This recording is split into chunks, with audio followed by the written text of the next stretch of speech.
இயேசு கிறிஸ்துவின் இனிதான நாமத்தில் இன்றைய ஆவிக்குரிய சிந்தனைக்கு உங்களை அன்புடன் வரவேற்கின்றோம். இப்போதும் ஒரு பாடலுக்கு பின்பு உங்கள் சிந்தையை தெளிவிக்கும் ஆவிக்குரிய செய்தியை கேட்கலாம்.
ஆண்டவர் இரட்சகருமாக இயேசுவின் இனிதான நாமத்தினால் உங்களை வாழ்த்துகிறோம். கர்த்தர் கிருபையாய் மீண்டும் ஒரு புதிய நாளை காணும்படியான பாக்கியத்தை கொடுத்திருக்கிறார். இந்த நாள் நம்முடைய ஆவிக்குரிய சிந்தனைக்காக 1 கொரிந்தியர் 13 அதிகாரம் 10 நான் வாசிக்கிறேன். நிறைவானது வரும்போது குறைவானது ஒழிந்து போகும். நிறைவு வரும்பொழுது அங்கு குறைவு இருக்க முடியாது. வேதம் தெளிவாக சொல்கிறது. நிறைவானதுனால் யாரு? நம்முடைய ஆண்டவராகிய இயேசு வரும்பொழுது குடும்பத்திலோ வீட்டிலோ தனிப்பட்ட வாழ்க்கையிலோ சரீரத்திலோ பலவீனங்கள் குறைவுகள் இருந்தால் கூட அவைகள் எல்லாம் விலகி போகும் என்றுதான் வேதம் சொல்லுகிறது. வேதத்தில் பல சம்பவங்களை பார்க்கலாம். இயேசு பூமியில் இந்த நாட்களிலே எந்தெந்த வீட்டிற்கெல்லாம் போகிறாரோ அந்த வீட்டிலெல்லாம் அற்புதங்கள் நடக்கிறது. ஒரு முறை லேகியோன் என்று சொல்லி கல்லறை தோட்டத்திலே பிசாசின் பிடியிலிருந்த ஒரு வாலிபன், சரீரம் முழுவதும் காயங்கள், சங்கிலினால் கட்டப்பட்டும் அவனை கட்டுப்படுத்த முடியவில்லை. இயேசு அங்கு போகிறார். அவனுக்கு பெரிய விடுதலை கிடைக்கிறது. வஸ்திரம் தரித்து புத்தி தெளிந்தவனாய் உட்கார்ந்திருந்தான். இயேசுடைய பாதத்தில் என்று வேதம் சொல்கிறது. அப்போஸ்தலர் 9 வாசித்து பார்ப்பீங்க சொன்னால், சவுல் என்கிற வாலிபன் தான் செய்கிறது என்னென்று அவன் அறியாமல் ஒரு வைராக்கியத்திலே, ஒரு பக்தி வைராக்கியத்திலே திருச்சபைகளை துக்கப்படுத்தினான், துன்பப்படுத்தினான், கொலை செய்தான். ஆனால் இயேசு சந்திக்கும் பொழுது ஒரு ஒளி அவனை சந்திக்கிறது. அந்த வெளிச்சம் வந்த பிறகு கீழே விழுகிறான். திரும்ப இயேசு பேசுகிறார். வாழ்க்கை முழுவதும் வெளிச்சமாய் மாறிடுச்சு. அதோடு மட்டுமல்ல, இந்த உலகத்திற்கே வெளிச்சத்தை கொடுக்கிற அளவுக்கு போகிற இடங்களெல்லாம் ஆண்டவருடைய மேன்மையை, மகிமையை, வல்லமை காண்பிக்கிற பாத்திரமாய் வாழ்ந்து தன்னுடைய ஓட்டத்தை முடித்தார். ஒரு அறையிலே முழுவதும் அல்லது ஒரு வீடு முழுவதும் இருள் இருந்தால் அந்த இருளை எப்படி போக்குவது? அடித்து துரத்த முடியாது, போய் என்று சொல்ல முடியாது. மாறாக ஒரு விளக்கை ஏற்றி வைத்தால் போதும், வெளிச்சத்தை அனுமதித்தால் போதும். இந்த வெளிச்சம் வரும்பொழுது இருள் தானாகவே போய்விடும். அதே பொழுது நம்முடைய வாழ்க்கையிலே நிறைவான இயேசு வரும்பொழுது குறைவுகள் காணாமல் போய்விடும். இன்னைக்கு ஏதாவது ஒரு குறைவு இருக்குது, ஏதாவது ஒரு காரியத்துல நம்ம எம்டினஸ், ஒரு வெற்றிடம் இருக்குன்னு சொல்றீங்களா? இயேசுவை அனுமதியுங்கள், எல்லாம் மாறிவிடும். ஒரு ஏழை தாய், அது விதவை தாய், தன் மகனை பட்டணத்துக்கு அனுப்புகிறான் மேல் படிப்பு படிக்கும்படியாய். அங்கு விடுதியில் தங்கி படிக்கிறான். அவனுக்கு ஒரு அறை எல்லாம் ஒழுங்கு செய்யப்பட்டிருக்கு. அங்கிருந்து கல்லூரிக்கு போவான், விடுதியில் வந்து உட்கார்ந்திருப்பான். சில மாதங்கள் போனோம், தாய்க்கு தன்னுடைய மகனை பார்க்கணும்னு சொல்லி ஒரு ஆசை வந்துருச்சு. ஏன்னா ஒரே ஒரு மகன், கணவனும் கிடையாது. சரி, பிள்ளையும் அம்மாவை தேடுவானு சொல்லி நல்லா தின்பண்டங்களை எல்லாம் வாங்கி கொண்டு மகனை பார்க்க போகிறான். தட்டி தடிமாடி அந்த காலேஜ் போய் அடைந்தால் விடுதியும் போய் பார்த்தோம். என் மகனை பார்க்கணும்னு சொல்லும்போது மகனும் தன்னுடைய விடுதியின் அறைக்கு அழைத்து கொண்டு போகிறான். அந்த அறையில் போய் அம்மா போய் உட்கார்ந்தாங்க. இதெல்லாம் சாப்பிடுப்பா, அவனை கொண்டதுக்குன்னு சொல்லி பார்க்கும்போது அந்த அறையை பார்த்தவுடன் தாயிന്റെ உள்ள உடஞ்சிருச்சுது.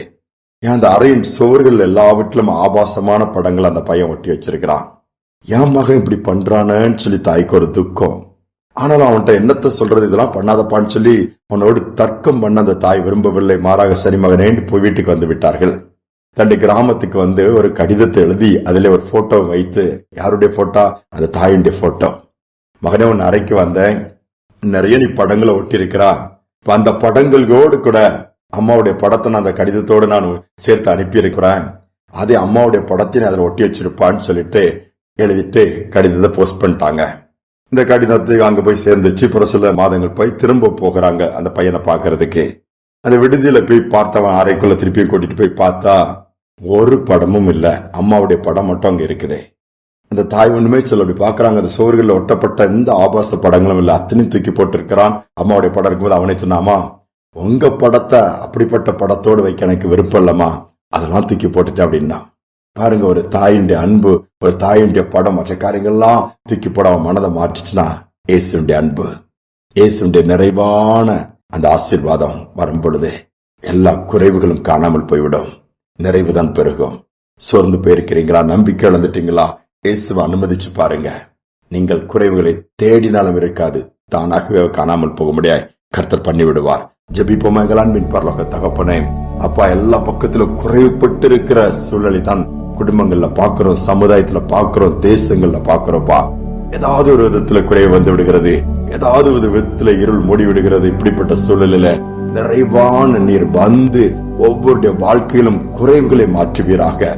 பலவீனமா இருக்கிற பிள்ளைகளுடைய பலவீனங்களை மாற்றுங்க. தேவையோடு இருக்க பிள்ளைகளுடைய தேவைகள் சந்திக்கப்படட்டும்.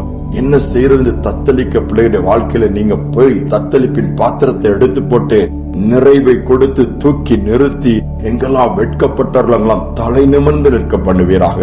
இதனால ஒவ்வொரு பிள்ளைகளின் நினைவு கூறுங்க. ஒவ்வொரு குடும்பங்களுடைய பிரசனம் பிரவேசிக்கட்டும். ஒவ்வொரு குடும்பங்களுடைய வல்லமை வெளிப்படட்டும். நீர் கூட இருக்கிறத காண்பீங்கப்பா.